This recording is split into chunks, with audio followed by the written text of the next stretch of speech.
Вы смотрите «Вести», мы продолжаем выпуск. Сегодня Ингушетия отмечает 25-летие со дня образования. В честь праздника в столице республики Магасе запланировано красочное театрализованное шествие и концерт.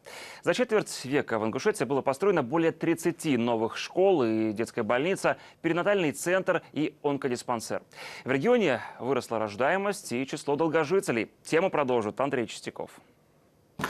Наши поздравления от администрации города, от спортивной молодежи, всех благ. Сегодня Рахману Дышекоеву 25. Молодой горец готовит особое угощение. Его родине тоже 25. Ей именинник намерен посвятить предстоящую победу на международном чемпионате. Рахман в сборной по силовым единоборствам. Жизнь в лучшую сторону меняет все у нас в республике. Я рад, что у меня день рождения совпал с днем нашей республики. Пока один именинник продолжает создавать самую молодую республику юга страны, ему в помощь растет смена. В метрике маленького Мустафы день рождения навсегда двойной праздник. Республика наша очень цветет. Очень много появилось возможностей для народа. Например, перинатальный центр. Совпадение или нет, но этот центр открыли в аккурат к юбилею Ингушетии. Теперь младенцы с первых минут жизни в надежных руках врачей и всех современных приборов, операционных и реанимаций, что есть в арсенале российской медицины. Так, вот смотрите, сколько девочек и сколько мальчиков всего. Перевес.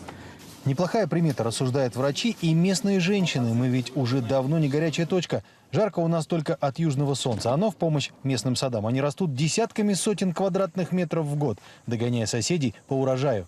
Хороший, вкусный. С нее компот хороший делать. Повидл делается. Очень хороший фрукт.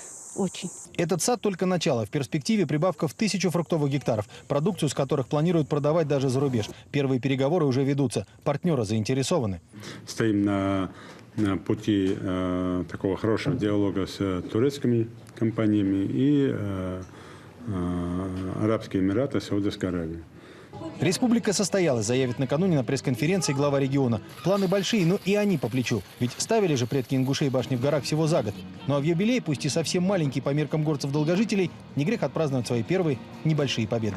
Основные торжества развернутся здесь, в столице республики. Магас готовит для гостей много интересного. Так на целый день центральный проспект превратится в большую улицу ремесленников и местных кулинаров. А завершится все гала-концертом и праздничным салютом.